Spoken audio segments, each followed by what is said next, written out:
अपनी बुद्धि से सबको हरा दो। बस 21 दिन में आपकी बुद्धि इतनी तेज हो जाएगी कि आप दूसरे लोगों को बोलने का मौका ही नहीं दोगे।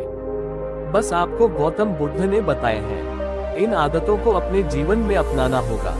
तो चलिए जानते हैं उन आदतों के बारे में गौतम बुद्ध की कहानियों के माध्यम से 10 आसान आदतें जो 21 दिन में आपको एक नया और बुद्धिमान इंसान बना देंगी। दोस्तों, कहानी शुरू करने से पहले कमेंट में नमो बुद्धा लिखकर लाइक जरूर करें। तो चलिए शुरू करते हैं इस कहानी को। एक गुरु अपने शिष्यों को प्रवचन दे रहे थे। वह बोल रहे थे कि हजारों मील का सफर भी सिर्फ एक ही कदम से शुरू होता है। देखा जाए तो अपनी जिंदगी में लक्ष्य हम सभी तय करते हैं, अपने लिए ख्वाब बोलते हैं, खुद को लेकर कई सारे सपने भी देखते हैं, लेकिन अपने लक्ष्य अपनी मंजिल के पीछे भागने की बजाय ज्यादातर लोग अपने उन ख्यालों के पीछे भागते रह जाते हैं। का शायद सच्चाई से कोई वास्ता ही नहीं है, जो सिर्फ उनके दिमाग की एक उपज है। इन सभी गैर जरूरी ख्यालों के पीछे भागते हुए वह इस बात का अंदाजा लगाने की कोशिश भी नहीं करते कि वह ख्याल सकारात्मक है या नकारात्मक, सच है या उनके दिमाग की सिर्फ एक उपज है या वह किसी और से प्रभावित है। उसका सच्चाई से कोई संबंध है भी या नहीं। और शिष्यों, ज्यादातर लोग अपनी मंजिल तक नहीं पहुंच पाते और जीवन भर असफल रह जाते हैं। गुरु ये सब बोल ही रहे थे कि तभी एक शिष्य खड़ा होता है और गुरु से कहता है, गुरुदेव, आपने ये तो बता दिया कि ज्यादातर लोग असफल क्यों होते हैं, लेकिन क्या आप हमें ये बता सकते हैं कि हम सफल कैसे हो सकते हैं? वह कौन सी छोटी छोटी आदतें हैं जो हमें सफलता के लिए तैयार करती है और फिर सफलता के शिखर तक पहुंचती है? गुरु ने शिष्य का पूरा प्रश्न बड़े ध्यान से सुना और फिर हाथ के इशारे से उससे बैठने का आदेश देते हुए अपने सभी चीजों से कहा, जीवन में सफल होने के लिए सिर्फ जोश और इच्छा शक्ति का होना ही आवश्यक नहीं है, क्योंकि ये दोनों चीजें सिर्फ हमें प्रेरित करके हमसे काम की शुरुआत करवा सकती है। लेकिन पूरे जोश और उत्साह के साथ लंबे समय तक अपने लक्ष्य पर टिके रहने और दूर के बड़े लक्ष्यों को हासिल करने के लिए हमें उन आदतों को अपनी रोजमर्रा के जीवन का हिस्सा बनाना पड़ेगा, जो व्यक्ति को सफलता के लिए तैयार करती है और उसे सफल बनाती है। तो आज मैं आपको 10 ऐसी आसान आदतों के बारे में बताऊंगा जिनको अगर आप अपने जीवन का हिस्सा बना लिया तो सिर्फ 21 दिनों में आपके अंदर से एक बिल्कुल ही अलग इंसान बन जाएंगे और खुद के भीतर एक गजब की सकारात्मक और जो उसको महसूस करेंगे जो आपको सफलता के शिखर तक पहुंचाएगी। तो उन सफल आदतों की श्रेणी में पहली आदत है अपने दिन की शुरुआत धन्यवाद के भाव के साथ करो।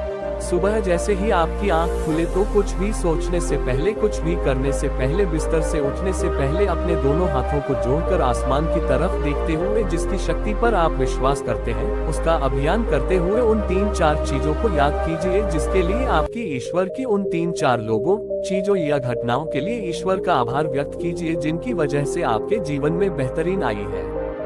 आप ज्यादा खुशहाल और समृद्ध हुए हैं। ज्यादातर मौकों पर हमारे जीवन में, हमारे घरों में, हमारे आसपास के माहौल में एक ही वो इंसान होता है जो हमारे सबसे ज्यादा दुख और परेशानियों का कारण होता है। लेकिन हमारे आसपास 90% लोग अच्छे होते हैं। हमारे जिंदगी में 90% चीजें बहुत अच्छी हैं, लेकिन अगर हम बुरे इंसान पर, बुरी घटनाओं पर, बुरे परिस्थितियों पर, बुरे परिणामों पर ध्यान देंगे तो फिर पूरा दिन हमें उस तरह की चीजें और मिलेंगी। लेकिन अगर हम शुक्रगुजार हैं अपने जीवन की 90% अच्छी चीजों के लिए तो फिर हमारे पास और अच्छा चलकर जरूर आएगा। ये जो आभार व्यक्त करने की आदत है, ये हमारी मानसिकता को सुबह सुबह ही बदल कर रख देती है और सकारात्मक तरीके से अपने दिन की शुरुआत करने में मदद करती है। इस अभ्यास को करने में बहुत थोड़ा सा ही समय लगता है, लेकिन यह आपके पूरे दिन के काम करने के तरीके, आपकी मानसिकता और आपके विचारों को पूरी तरह से बदल कर रख सकती है। सफल आदतों की श्रेणी में दूसरी आदत है आपको हर दिन व्यायाम जरूर करना चाहिए।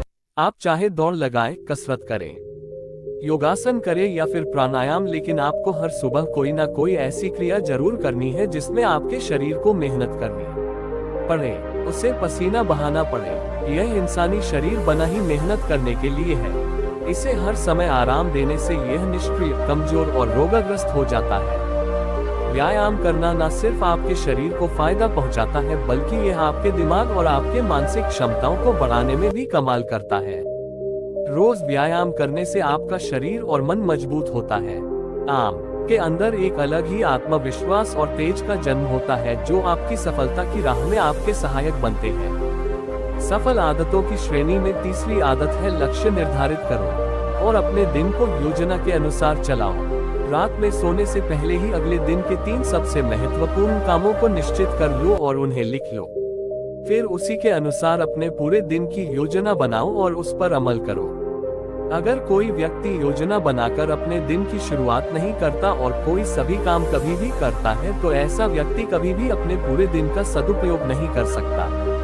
हालांकि ज्यादातर लोगों को पता होता है तो उनके लिए कौन सा काम महत्वपूर्ण है और कल उन्हें कौन सा काम करना चाहिए, लेकिन फिर भी वो लोग उस काम को पूरा नहीं कर पाते और उसे टालते रहते हैं। और जो व्यक्ति अपने काम ज्यादातर लोगों का अपने काम को समय पर पूरा न करना और उसे लगातार कल पर टालते रहने का सबसे बड़ा कारण है उनके अंदर आत्मा अनुशासन का न होना। क्योंकि जो व्यक्ति आत्मा अनुशासित है वह अपना हर काम समय पर पूरा करता है। सफल आदतों की श्रेणी में चौथी आदत है आपको हर दिन कुछ न कुछ नया सीखना चाहिए या फिर कुछ न कुछ नया पढ़ना चाहिए।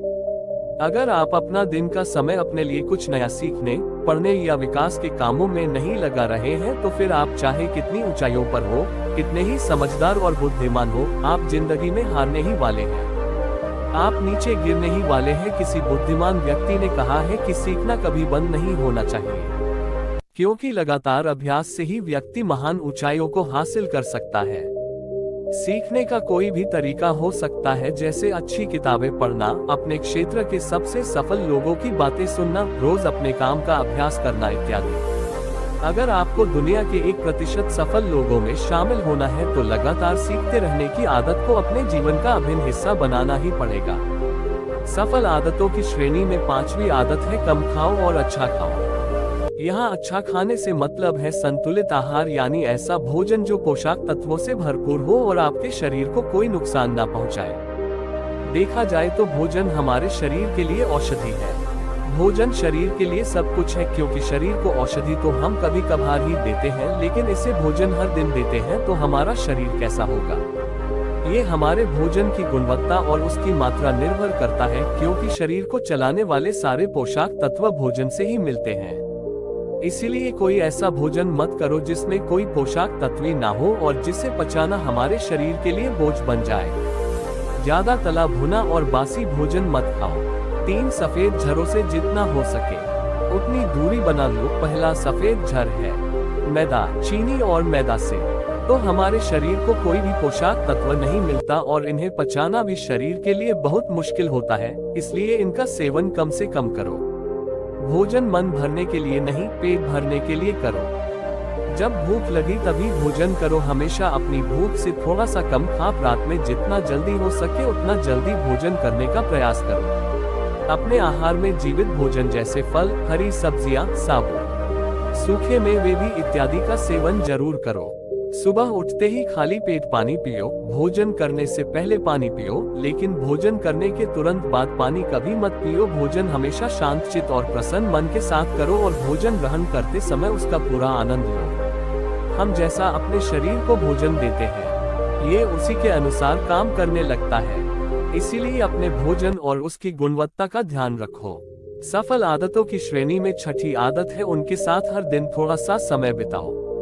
जो आपसे सच्चा प्रेम करते हैं, आपकी परवाह करते हैं, जैसे आपके माता पिता, भाई बहन या फिर आपके सच्चे मित्र। ये एक आदत आपके परिवार में खुशी और शांति लाती है। परिवारजनों के बीच प्रेम और एकता बढ़ती है, जिससे आप ज्यादा खुश और शांत रहने लगते हैं। पारिवारिक तनाव कम होने की वजह से अपने जरूरी कामों पर ज्यादा ध्यान दे पाते हैं और ज्यादा अच्छे परिणाम हासिल कर पाते हैं। सफल आदतों की श्रेणी में 7वीं आदत है हर दिन थोड़ा सा समय के लिए भी निकालें, और इस थोड़े से समय में आपके साथ कोई और नहीं होना चाहिए। आपका अपना समय है जिसमें आप अकेले एकांत में रहेंगे, खुद के बारे में चिंतन करेंगे, खुद की अच्छाइयों और बुराइयों के बारे में विचार करेंगे, अपने भविष्य के बारे में सोचेंगे, अपने काम के बारे में सोचेंगे, अपने भीतर उतरने का प्रयास करेंगे। इन एकांत के पलों का उपयोग आप खुद को और भी बेहतर तरीके से जानने और समझने में करेंगे। इस समय आप खुद की कमियों के बारे में विचार करेंगे और उन्हें कैसे ठीक कर सकते हैं, इस पर मंथन करेंगे। सफल आदतों की सूची में 8वीं आदत है समय का सही प्रबंधन करना, उसका सही उपयोग करना। जिंदगी दिनों, महीनों और सालों में गिनी जाती है, तो जिसने अपना दिन संभालना सीख लिया उसका महीना संभल जाएगा, और जिसने अपने महीने संभालने सीख लिए उसके साल संभल जाएंगे, और जिसके साल संभल गए उसकी पूरी जिंदगी संभल जाएगी। इसीलिए अपने दिन को सही तरीके से संभालना सीख लो। जो सबसे महत्वपूर्ण काम है उन्हें सबसे पहले खत्म करो।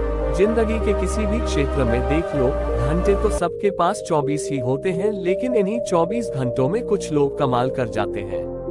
अपने एक ही जीवन में ना जाने कितने सारे काम कर जाते हैं, लेकिन दूसरी तरफ ज्यादातर लोग छोटे छोटे कामों में ही उलझे रह जाते हैं और जीवन भर यही कहते रहते हैं कि इस काम के लिए समय नहीं है, उस काम के लिए समय नहीं है। तो आखिर समस्या कहाँ है?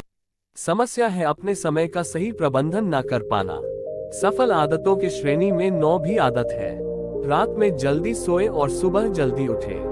जो व्यक्ति सुबह जल्दी उठता है उसे कुछ अतिरिक्त समय मिल जाता है सबसे महत्वपूर्ण कामों को खत्म करने का, जैसे ध्यान का अभ्यास, व्यायाम, किताबें पढ़ना इत्यादि। सुबह जल्दी उठकर ध्यान का अभ्यास करने से दिन भर मन शांत और प्रसन्न रहता है। इसके साथ ही सुबह जल्दी उठकर काम शुरू करने से व्यक्ति का काम समय पर पूरा हो जाता है और वह बेवजह की चिंता और तनाव से बच जाता है। सुबह जल्दी उठकर काम खत्म करने से व्यक्ति के अंदर एक ऐसा अनुशासन जन्म लेता है जो उसे सफलता के शिखर तक पहुंचा सकता है। सफल आदतों की श्रेणी में 10वीं आदत है, वीर या 8 धूम्रपान और मदिरा पान से बचें। ये तीनों ही काम ऐसी बुरी लत है जो निश्चित रूप से आपको पीछे ले जाने वाली है। या तीनों ही काम आपके मानसिक और शारीरिक स्वास्थ्य के लिए बहुत ही हानिकारक है। पीलिया आज आपके तेज और कांति को खत्म करता है और साथ ही आपको शारीरिक व मानसिक रूप से कमजोर बनाता है। हालांकि इन तीनों चीजों को छोड़ना आसान नहीं होता, लेकिन अगर आप चाहे तो मजबूत इरादे और दृढ़ इच्छा शक्ति के बल पर इन्हें छोड़ सकते हैं, इनसे निजात पा सकते हैं। इतना कहने के बाद गुरु ने अपना प्रवचन समाप्त कर दिया और वह मौन हो गए। ये देखते ही सभी चीजें समझ गए कि अब यहाँ से जाने का समय हो चुका है। उन सब ने इस जानकारी के लिए गुरु का धन्यवाद किया और वहाँ से चले गए। तो दोस्तों, उम्मीद करता हूँ आपको इस कहानी से एक अच्छी सीख मिली होगी। ये कहानी आपको कैसी लगी? हम एक कमेंट बॉक्स में कमेंट करके जरूर बताएं। अब चलिए दोस्तों, जानते हैं कि अपने बुद्धि को सबसे तेज और धारदार कैसे बनाएं। तो चलिए हमारे दूसरे कहानी की शुरुआत करते हैं। दूसरी कहानी बुद्धिमानी से जुड़ी गौतम बुद्ध की कहानी। एक गांव में एक लड़का था जिसका दिमाग बहुत तेज था। उसकी यह खासियत थी कि वह किसी भी चीज को बहुत ही आसानी और कम समय में सीख लेता था, जबकि उसी चीज को सीखने और समझने के लिए अन्य लोगों को काफी समय लग जाता था। लड़के की यह ख्याति दूर दूर तक फैल गई। सभी लड़के की तारीफ में कहने लगे कि उसके जितना बुद्धिमान कोई नहीं है। लड़का चित्रकारी, मूर्ति बनाना, गीत गाना जैसे अन्य कई चीजों को जानता था। अपनी प्रसिद्धि को बढ़ाने के लिए वह अन्य काम और चीजों को भी सीखने लगा। इस तरह से उसे अपनी बुद्धिमत्ता पर अहंकार हो गया, क्योंकि वह साधारण व्यक्ति होकर कई असाधारण काम भी आसानी से करने लगा था। एक दिन लड़के का सामना भगवान गौतम बुद्ध से हुआ। लड़के को खुद पर खूब अहंकारी था और इस कारण उसे किसी से ईर्ष्या नहीं होती थी, क्योंकि वह खुद को ही श्रेष्ठ समझता था।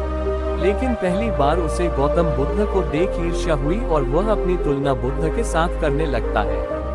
वह देखता है कि बुद्ध के पास भिक्षा मांगने के लिए एक कठोर है और उसके पास अपार धन। बुद्ध ने साधारण वस्त्र धारण किए थे और उसके वस्त्र कीमती थे। बुद्ध नंगे पैर थे और वह नंगे पांव जमीन पर पैर भी नहीं रखता था। इस तरह से लड़का एक नहीं बल्कि कई चीजों से गौतम बुद्ध के साथ अपनी तुलना करने लगा। हर चीज से तुलना करने के बाद वह मन ही मन सोच है कि आखिर मैं इस भिक्षु के साथ अपनी तुलना क्यों कर रहा हूँ, जबकि इसका और मेरा जीवन बिल्कुल अलग है। वहाँ मौजूद सभी लोग गौतम बुद्ध का सम्मान कर रहे थे। लड़का सोचने लगा कि आखिर इनमें ऐसा क्या है जो मुझ में नहीं है, जिस कारण मेरे भीतर इनके प्रति ईर्ष्या पैदा हो गई। अपने मन में चल रही जिज्ञासा को शांत करने के लिए वह बुद्ध के पास जाता है। तो आखिर वास्तव में कौन है बुद्धिमान? बुद्ध के पास जाकर वह कहता है, मैं इस गांव का सबसे बुद्धिमान व्यक्ति हूं और आप अपने आसपास जो भी देख रहे हैं मैं वह सब करना जानता हूं। मैं किसी भी कार्य को बहुत कम समय में सीख ले लेता हूं, इसलिए सभी लोग मेरा सम्मान करते हैं। लेकिन फिर भी आपको देख मेरे भीतर ईर्ष्या पैदा हो गई। इसलिए मैं जानना चाहता हूँ कि आपकी उपलब्धि क्या है। सभी आपको इतना आदर सम्मान क्यों दे रहे हैं? लड़के के सवाल का जवाब देते हुए बुद्ध कहते हैं, मेरी कोई उपलब्धि नहीं है, लेकिन तुम कह सकते हो कि मेरी यही एक उपलब्धि है। कनोइस। बुद्ध लड़के से पूछते हैं, क्या तुम्हें नींद अच्छी लगती है? लड़का कहता है कि भला कैसे नींद अच्छी लग सकती है? बुद्ध कहते हैं कि जो तुम्हें अच्छा और बुरा लगता है, मैं इनसे भी ऊपर हूँ। मुझे ना निंदा सताती है और ना अपनी प्रशंसा से प्रसन्न होता हो। यही अंतर है तुम में और मुझ में। बुद्ध कहते हैं, तुमने सैकड़ों काम सीखे, लेकिन सबसे जरूरी काम को सीखना भूल गए। लड़का पूछता है, कौन सा काम? अब इस प्रकार बुद्ध ने दिया बुद्धिमान होने का ज्ञान। बुद्ध कहते हैं कि क्या तुम्हें मन को नियंत्रण करना आता है? ये बात सुनकर लड़का समझ जाता है कि उसे बुद्ध से ईर्ष्या क्यों हुई। बुद्ध कहते हैं, जिसने संपूर्ण जगत जीत लिया लेकिन अपने मन को नहीं जीत पाया, उसने कुछ भी नहीं जीता। वही जिसने अपने मन को जीता लेकिन अपना सब कुछ गंवा दिया, फिर भी उसने सब कुछ जीत लिया। बुद्ध की यह बात सुन लड़के का अहंकार टूट गया। उसने बुद्ध से कहा कि क्या आप मुझे अपने मन को जीतना सिखा सकते हैं?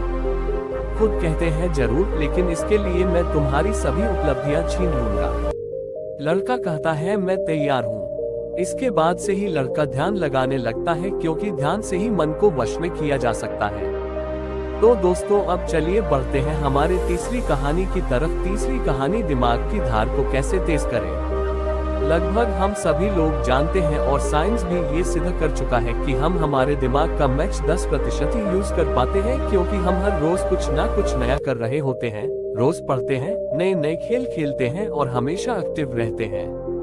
किंतु जैसे जैसे हम बड़े होते हैं, हमारे रोज के कामों में इतने व्यस्त हो जाते हैं कि कुछ नया करने और सीखने का मौका ही नहीं मिलता। लेकिन यदि हम अपने दिमाग को धार देते रहे तो हम दुनिया में जल्दी आगे बढ़ सकते हैं। ये सीखा मैंने इस कहानी से। अफ्रीका में एक पेड़ काटने वाली कंपनी थी, जिसमें वहाँ के लोग पेड़ काटने का काम करते थे। जिसमें जॉन नाम का एक वर्कर था, जो पिछले 8 सालों से पेड़ काटने का काम कर रहा था।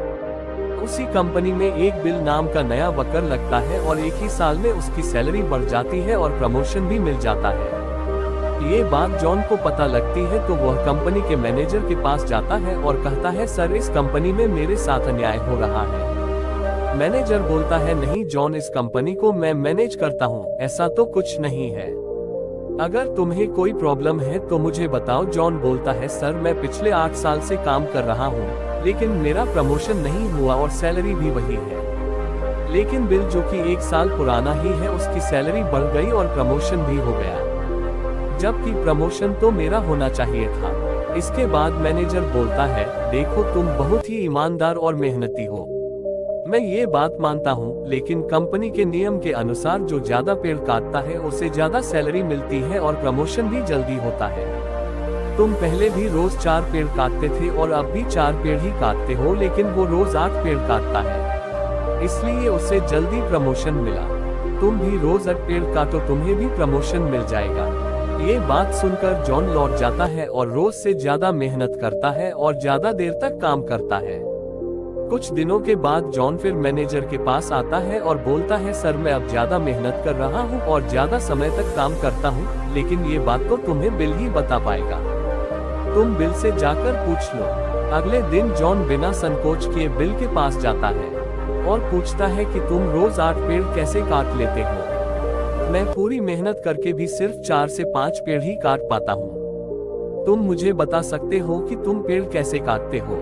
बिल कहता है, पहले तुम बताओ जॉन की तुम अपनी कुल्हाड़ी को धार कब लगाए थे? जॉन, मैंने पिछले हफ्ते ही धार लगाई थी। डील कहता है, मैं हर पेड़ काटने के बाद 2 मिनट का समय निकालता हूँ और अपनी कुल्हाड़ी को धार देता हूँ, और जो पेड़ तुम 2 घंटे में काटते हो वो हमें 1 घंटे में ही काट देता हूँ। धार देने वाले 2 मिनट मेरे आने वाले 81 मिनट बचा देते हैं और मैं रोज 8 पेड़ काट लेता हूँ। ये सुनकर जॉन बिल को धन्यवाद देते हुए चला जाता है। सिर्फ ज्यादा समय और ज्यादा मेहनत से कुछ नहीं होने वाला, इसके साथ साथ उसे अपने कुल्हाड़ी को धार देते रहना पड़ेगा। जब भी वह धार देना बंद कर देगा, उस समय से उसके कार्य पर प्रभाव पड़ना शुरू हो जाएगा। जॉन अपनी कुल्हाड़ी में धार देकर काम शुरू करता है और कुछ ही दिनों में वह भी प्रमोशन ले लेता है। इस कहानी से हमें ये सीख मिलती है कि दोस्तों, हमें हमेशा ही अपनी लाइफ में कुछ न कुछ सीखते रहना चाहिए और अपने दिमाग को धार देना चाहिए, चाहे हमारी उम्र कुछ भी क्यों ना हो। मैंने कुछ दिनों पहले सत्य नाडेला, जो कि माइक्रोसॉफ्ट के सीईओ बने हैं, उनके बारे में पढ़ा था कि वह आज भी नए नए ज्वाइन करते रहते हैं और नई नई किताबें पढ़ते हैं। उन्हें आज भी नया सीखने में कोई संकोच नहीं है और शायद वह इतनी बड़ी पोजीशन पर है। सक्सेस वही होते हैं जो समय के साथ बदलते हैं और प्रगतिशील रहते हैं। जिस तरह तालाब का पानी एक जगह स्थित होकर कुछ ही दिनों में सड़कर बदबू देना शुरू कर देता है, लेकिन नदी जो हमेशा बहती रहती है, प्रगतिशील होती है, उसका पानी साफ होता है। उसी तरह से जो लोग नई नई चीजें पढ़कर और सीखकर अपने दिमाग को धार देते हैं, उसके राज्य में सब खुशहाल थे। पर राजा एक बात को लेकर बहुत चिंतित रहा करता था। धर्म प्रदर्शन पर लोगों के विचारों में सहमति क्यों नहीं बनती। एक बार राजा विभिन्न धर्मों के उपदेशों को आमंत्रित किया और एक विशाल कक्ष में सभी को एक साथ रहने का प्रबंध करते हुए कहा, अब अगले कुछ दिनों तक सब एक साथ रहेंगे और आपस में विभिन्न धर्मों और दर्शनों पर विचार विमर्श करेंगे, और जब सभी के विचार एक मत हो जाएंगे तो मैं आपको ढेरों उपहार देकर यहाँ से विदा करूंगा। और ऐसा कहते हुए राजा वहाँ से चला गया। कक्ष में घोर विचार विमर्श हुआ। सभी अपनी अपनी बात समझाने में लगे रहे, पर कुछ दिन बीत जाने पर भी वे एक मत नहीं हो पाए। पड़ोसी राज्य में रहने वाले एक महात्मा जी को जब ये बात पता चली तो वह तुरंत राजा से मिलने पहुंचा। उसने कहा, है राजन, मैंने सुना है कि तू बड़ा दानी है, क्या तू मुझे भी दान देगा? महात्मा जी बोले, अवश्य, बताए आपको क्या चाहिए। राजा बोला, महात्मा जी, मुझे तेरे अनाज की गोदाम से कुछ अनाज चाहिए। राजा जी, बिल्कुल, आप मेरे साथ आइए। राजा उन्हें गोदाम तक ले गया। वहां पहुंचते ही महात्मा जी बोले, अरे ये क्या राजन, तुम्हारे गोदाम में तो तरह तरह के अनाज रखे हैं। एक बार की बात है, एक व्यापारी व्यापार करने के लिए विदेश गया हुआ था। वहां उसका कारोबार बहुत अच्छा चल रहा था। वह धन कमाने में इतना व्यस्त हो गया था कि उसे समय का भान ही न रहा। आखिर उसने एक दिन अपने घर लौटने का फैसला कर ही डाला और कमाया हुआ बहुत सारा धन लेकर घर के लिए चल पड़ा। जब घर पहुंचा तो रात हो चुकी थी। घर का मुख्य द्वार बंद था, लेकिन एक शयन कक्ष की खिड़की से रोशनी बाहर आ रही थी। उसने खिड़की में से अंदर झांक कर देखा। उसने जो देखा सहसा उसे विश्वास ही नहीं हुआ। उसे अपने पैरों के नीचे से जमीन खिसकती हुई प्रतीत होने लगी। उसने देखा कि शयन कक्ष में उसकी पत्नी के पास एक युवक भी लेटा हुआ है। ऐसी स्थिति में उसका अपनी पत्नी के चरित्र पर संदेह होना अस्वाभाविक नहीं था। व्यापारी ने विचार किया कि ऐसे घर में रहने का क्या औचित्य हो सकता है जहां ऐसी स्त्री हो। उसने फौरन निर्णय लिया कि पत्नी और उसके पास लेटे युवक को मारकर चुपचाप वापस निकल जाऊंगा और अलग घर बसाने का प्रयास करूंगा। तभी उसकी नजर शयन कक्ष की दीवार पड़ी जहां एक श्लोक लिखा था। उसने उस श्लोक को पढ़ा। श्लोक में लिखा था, विधे इतना क्रियाम विवि व परमा पदाम विरनुतिवा। किसी कार्य को बिना विचारे एक गायक नहीं करना चाहिए, क्योंकि सोच विचार न करना बड़ी विपत्तियों का कारण है। जितनी भी प्रकार की संपत्ति, आंखें सोच समझकर कार्य करने वाले व्यक्तियों के गुणों से आकर्षित होकर स्वयं ही उसके पास आ जाती है, उसे समृद्ध कर देती है। ये पढ़ते ही व्यापारी ने अपना निर्णय बदल दिया और घर का दरवाजा खटखटाया।